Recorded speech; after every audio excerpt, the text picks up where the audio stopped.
Ano na tayo mga DDS at sa kayo mga idol ninyong mga iyakin sa Senado. Ikaw niya Mr. Maravillas, magsisimula ka na naman ng pangantsaw. Yan kasi, isip kayo ng isip ng mga masasama. Ayan tuloy po, tanggal si Migs. Nakodita. Iyakan sila, pati si Bato, mga kababayan. Iyakan. Ayan po mga balita ngayon. Sabi diyan, tinulungan na, iniwan pa. Mig so very heartbroken by friends support for Chis Escudero. Bato de la Rosa in tears over Mig Soberi's resignation as Senate President. Bakit niya nakasama yung picture ni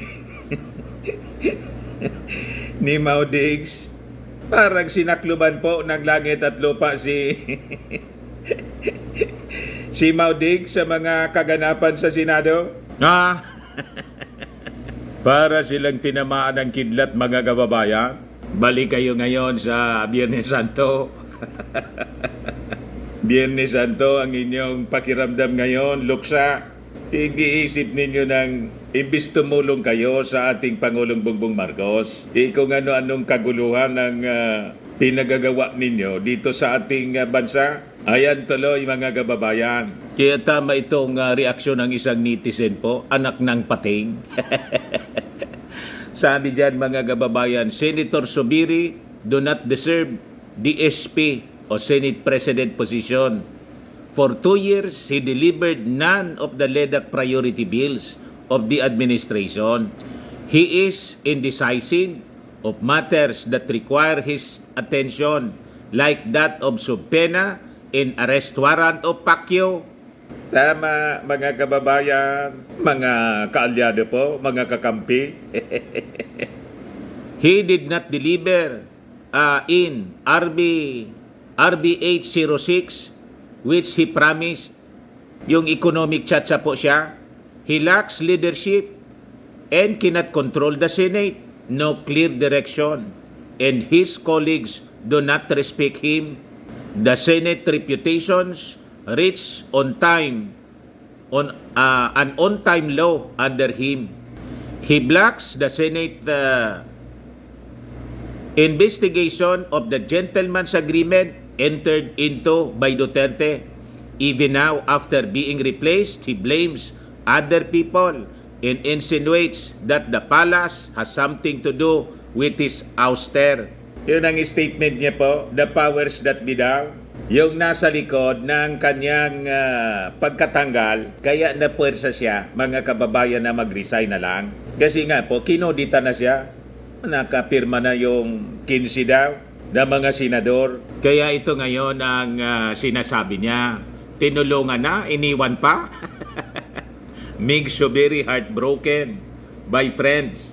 Ganyan talaga po sa Senado. Kahit sa Congress, ganun po. Pag nagkamali ka ng pamamalakad, talagang yan ang aabutin mo dyan. Ngayon, yung Palasyo Malacanang, yung ating Pangulong Bongbong Marcos, nagpaabot na rin po ng reaksyon sa nangyari pong abrupt change ng leadership ng Senado.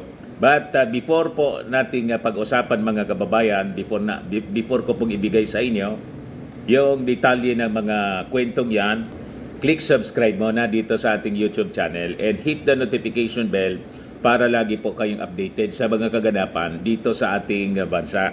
Like and share na rin po ninyo ng ating video at huwag na rin po ninyo na skip yung ating mga commercial ads para tuloy-tuloy lang ang pag-unlad ng bagong Pilipinas. Sa mga naghanap ng malinis and spacious fitness gym, pumunta lang po kayo sa aming Colossal Fitness Gym. We also offer Grab Car Rental with our brand new 2023 model ng Toyota Innova.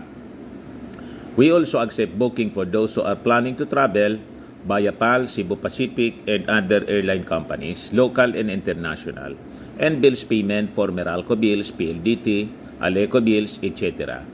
Ang Colossal Fitness Gym is located at 3rd floor Security Bank Building, Landco Business Park, Legazpi City, Albay. For inquiries, look for Chilon Maravillas.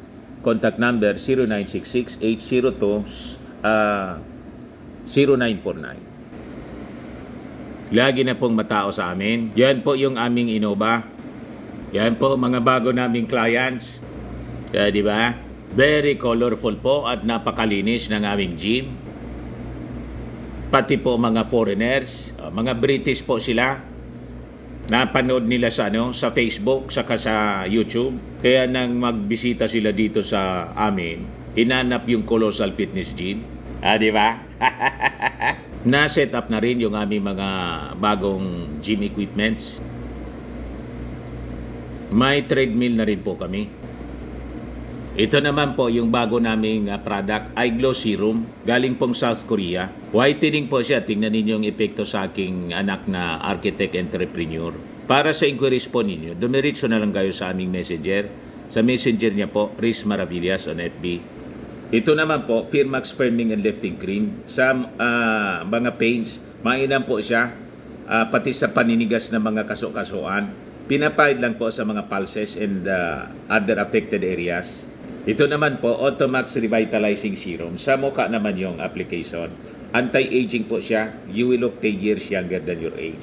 Sa mga cancer patients naman po, baka lang gusto ninyo itong itry. Nengxia Red Mix Fruit Drink. Hindi man po siya gamot, food supplement siya. Kaya lang, gawa siya mga kababayan sa goji berry.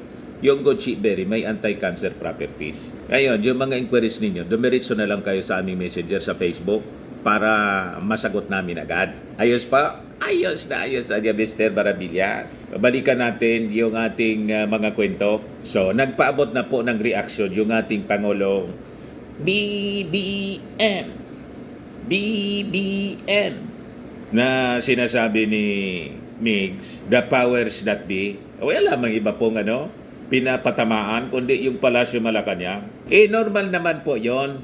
Kahit anong administrasyon, sabi nga natin po, laging ganon. May influensya yung ating Pangulo. Yung mga previous presidents, ganon din po. Sa Congress, both the House of Representatives at yung sa Senado, that is normal. That is part of Philippine politics. Pag sila po yung nasa posisyon, ganon din. Ang panahon ni Mao Diggs, ganon din mga kababayan. So, siyempre ngayon, minamasama nila kasi hindi sila yung nasa posisyon. Ganon yan eh. Huwag kami. Pero tama po yung naging reaksyon ng isang netizen. Yun man talaga po ang katotohanan noon. Mahina yung leadership niya ni Migs. Hindi niya makontrol yung mga kapwa niya senador.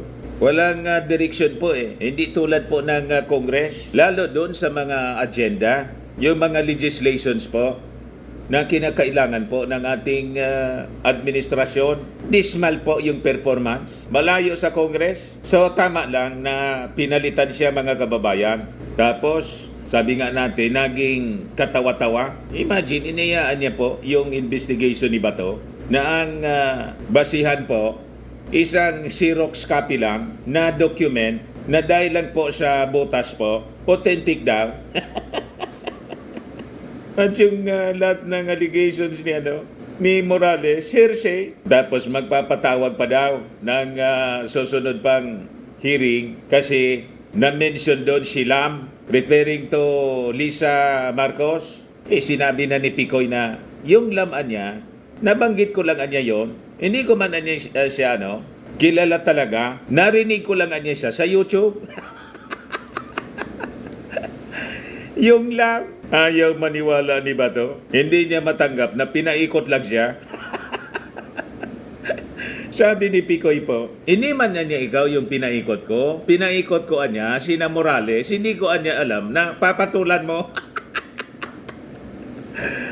Galit na galit si Bato po. So, gano'n na nangyari sa Senado. Mga hearsay, ini-entertain po. Paano hindi sila palitan, mga kababayan dyan? Kaya iyak na iyak si Bato po. So, nagpaabot na po ng reaction yung ating Pangulong Bongbong Marcos sa change of leadership sa Senado. So, sabi niya sa kanyang post sa X, I extend my support to the new Senate President, Chis Escudero. His legislative record and commitment to public service have distinguished him as a dedicated leader. Senator Chis steps into this role following the commendable tenure of Senator Mig Zubiri. And I am confident that under his leadership, the Senate will continue to prioritize transformative laws to achieve our shared vision for a bagong Pilipinas. Ano, Mr. Maravillas, sabi mo, dismal. Pero sabi ng ating Pangulong Bongbong Marcos, commendable. Politiko yung ating Pangulong Bongbong Marcos. Sabi nga, walang masamang tinapay sa kanya. O di ba? So binigyan pa rin niya ng appreciation yung pamumuno, mga kababayan, ni Mig Zubiri bilang Senate President. Tinawag pa rin ng ating Pangulong Bongbong Marcos na commendable. Pero the fact na napalitan siya, alams na. O di ba? Para yan, mga kababayan, yung pagiging Defense Secretary ni Inday, wala mang sinasabing masama yung ating Pangulong Bongbong Marcos. At hindi pa niya sinisibak si Inday. Kasi sabi ko nga po, iniintay na lang siguro ng ating Pangulong Bongbong na si Inday ang magsabi. Di ba?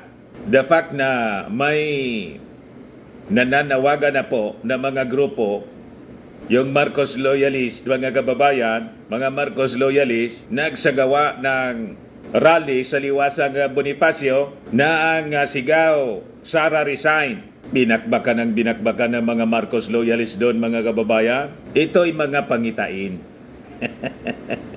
Alangan man, hindi yun alam ng palasyo. O, di ba? Yan niya, Mr. Maravillas, alam. Ba't hindi ka niya pumunta doon? Malayo man po ako. Busy. Hinayaan na muna natin yung ating mga kasama na nandyan sa Manila. Magastos kasi po ako. Pag pumunta kami ni Mrs.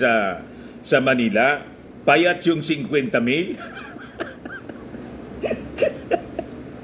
Ang gastos, mga kababayan, sa aeroplano pa lang tapos sa hotel, yung pagkain pa saka pang-shopping.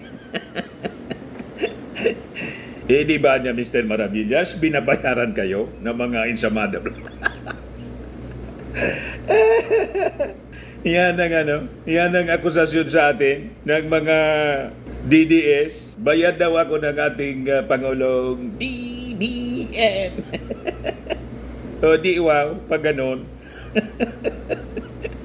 Di ba? Pero itanong ninyo kung totoo. Baka mapaya kayo. Pag sinagot kayo ng palasyo, sino man niya yung nagsabi sa inyo, binabayaran namin si Mr. Maravillas. Bakit namin yan babayaran? Maganda na yung buhay niyan. May legit siyang negosyo. Lalo niya, Mr. Maravillas, mahinggit sa iyo yung mga DDS. Yan po yung natura nila. Kaya hindi man natin pinapatulan yung mga sinasabi, karamihan niya, nahinggit man lang. Di ba? So, ito naman po yung sabi rito sa Politico News. Tinulungan na niya, iniwan pa. Mangiyak-iyak po siya, no? Si Mig Zubiri. So sabi diyan, Senator Juan Miguel Zubiri admitted to feeling heartbroken after some of his colleagues supported the move to replace him as Senate President with Senator Francis Escudero, citing his failure to follow instruction from the powers that be. Zubiri na pabuka. Zubiri stepped down bilang Senate President. Zubiri expressed disappointment with some colleagues whom he said professed support for his leadership on Saturday but ended up backing Escudero. Tumawag pa niya sa akin nung Sabado. Tapos nang tawagan ko niya, hindi na. Wala nang sumasagot. Trinaydoran niya ako, sabi ni Mig Zubiri. So, madaling sabi, marami kayong mga honorable senators na mga traidor. Traidoran. Yung term, mga kababayan ni Migs, Nakakagulat niya at nakakasama ng loob dahil Sabado pa lang, ang dami nang nag-text sa akin. Full support. Hindi kami titiwalag sa iyo. 3 pa. Ako si ganito, ganyan ay kasama mo. Kinabukasan linggo, di ko na makausap.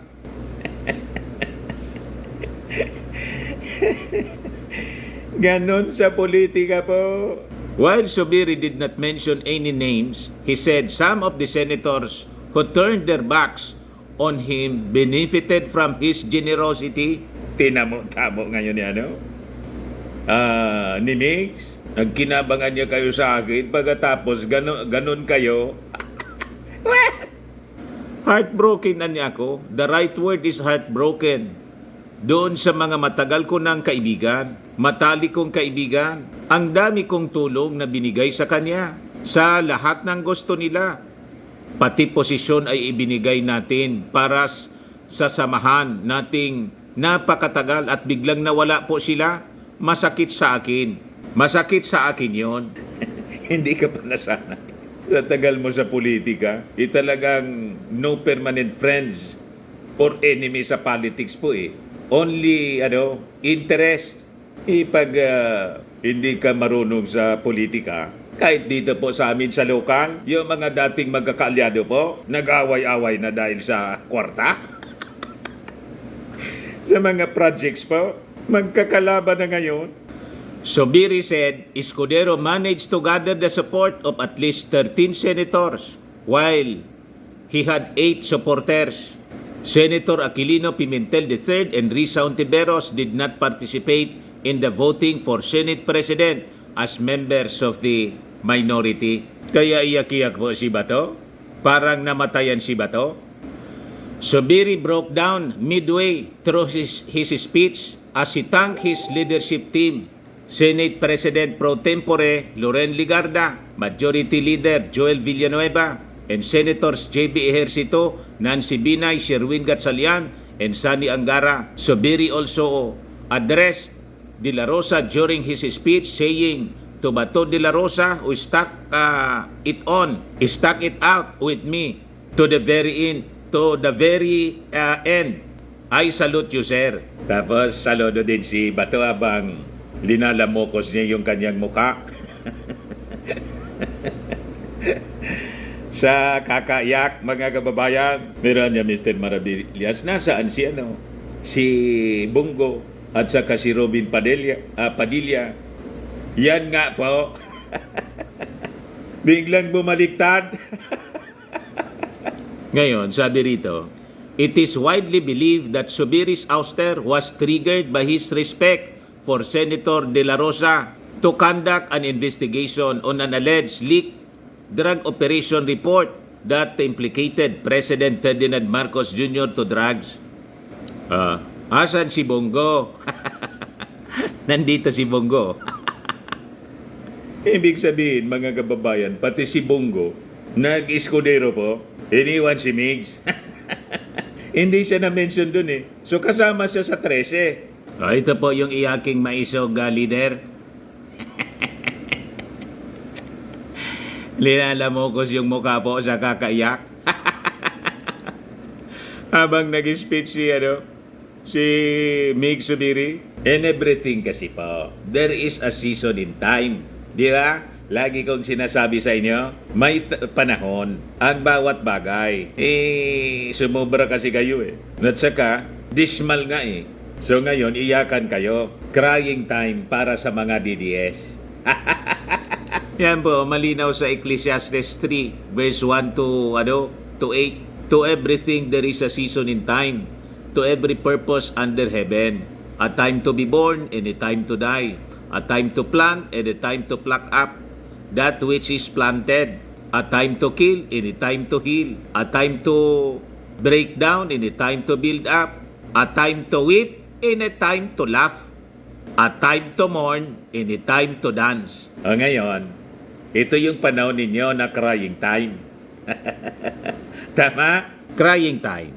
Ngayon, other than yung ating Pangulong Bongbong Marcos, nagpaabot na rin ng reaksyon si Speaker Martin Romualdez. Sabi diyan sa report ng Manila Bulletin, si Canin at si Quezon, Romualdez eager to work with new Senate President Escudero. Ayos na ayos yung yung ngiti, mga kababayan, ngiting tagumpay. A time to laugh. Yung kabilang partido, time to cry. Ito, time to laugh, mga kababayan. Yung Pangulo, neutral po. Yung ating Pangulo, tutok na tutok sa kanyang pagtulong sa ating mga mamamayang Pilipino. Nasa distribution po doon sa Tacloban City ng mga titulo ng lupa. Yan siya, nasa Leyte. Di ba? Tigil lang ang trabaho ng ating Pangulong Bongbong. Land distribution po. Ganon. Napakasipag ng ating Pangulo. Ngayon naman po, nasa Indo-Pacific Business Forum yung ating Pangulong Bongbong Marcos. Nasa Taguig City siya. Di ba? PBBM committed to smart, sustainable transportation. Indo-Pacific Forum. Yung negosyo naman po, sabi dyan, game-changing legislative reforms make Philippines attractive to investors. Ganon, mga kababayan. Sabi dyan, pinagtibay ni Pangulong Ferdinand Marcos Jr. ang layunin ng pamahalaan na isulong ang sustainable transportation sa Pilipinas sa tulong ng mga bansa sa Indo-Pacific region. Sa Indo-Pacific Forum, hinikayat din ni PBBM ang higit na pamumuhunan sa sektor ng enerhiya, digitalization, supply chain, resilience at technological innovation. Tapos yung mga taga Penta Kingdom po, siging panggulo. Tama. Imbis tulong-tulong po, yung Senado, yung Senate investigation in aid of destabilization. So, ito yung sabi ni Martin Romualdez. Yan pa, di ba? So, sabi ni Martin, I would like to extend my congratulations to Senator Chis Escudero on his ascension to the position of Senate President. Senator Escudero has long been a respected figure in our political landscape, known to his dedication, integrity, and commitment to the Filipino people. Si Romualdez na tinawag na Mr. Rice these days kasi sige pamigay po ng bigas. Binansagan siyang Mr. Rice doon sa Mindanao po ng isang gobernador. Sige pamigay ng bigas. Said, as we move forward, I am optimistic about the new partnership between the Senate and the House of Representatives. Kaya yung titulo ng kwento, si Canin at si Quezon. Si Chis kasi Quezon. Di ba? So sabi po ni Martin, our nation faces numerous challenges and opportunities, and it is through unity and collaboration that we can effectively address this and work towards a brighter future para sa ating mga mamamayang Filipino. With Senator Escudero's leadership sa Senado, I am confident that we can further strengthen our legislative agenda and ensure the successful implementation of these programs. Hindi yung kung ano-anong ginagawa po sa Senado. Sayang ng snack. In aid of destabilization yung ginagawa po. Kaya sabi ng isang congressman, kailangan na niya na mag-public apology ditong si Bato. Bato owes PBBM a public apology, sabi po ng isang congressman. Pakinggan natin yung sinasabi dito. Apat yata na hearing ni Senator Bato de la Rosa. At kung walang napatunayan dito sa hearing na ito, sana ako nakikiusap kay Senator Bato, we call on him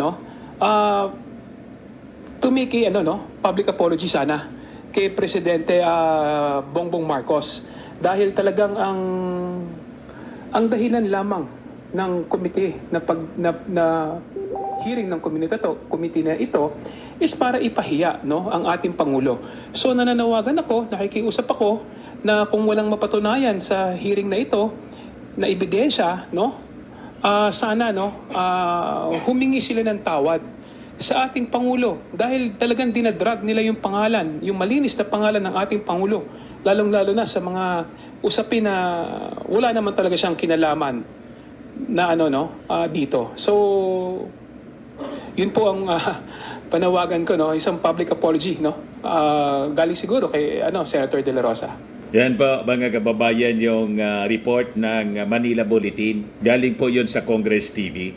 Malinaw kasi nang kumukumpas po yung kanyang amo na si Mau Diggs. Ito yung sabi rito ni Mau Diggs noong May 7. Sabi niya, magtiwala tayo kay Bato na mailalabas ang katotohanan sa PDEA leaks. Si Senador Bato, pangako ko sa inyo, ilalabas niya ang totoo kung ano man yung PUTing yan. Magtiwala tayo kay Bato. He is good and he will be a leader of our country. He will be a protector of the people's interest. Kaya pala niya, Mr. Maravillas, mangiyak-iyak si Bato.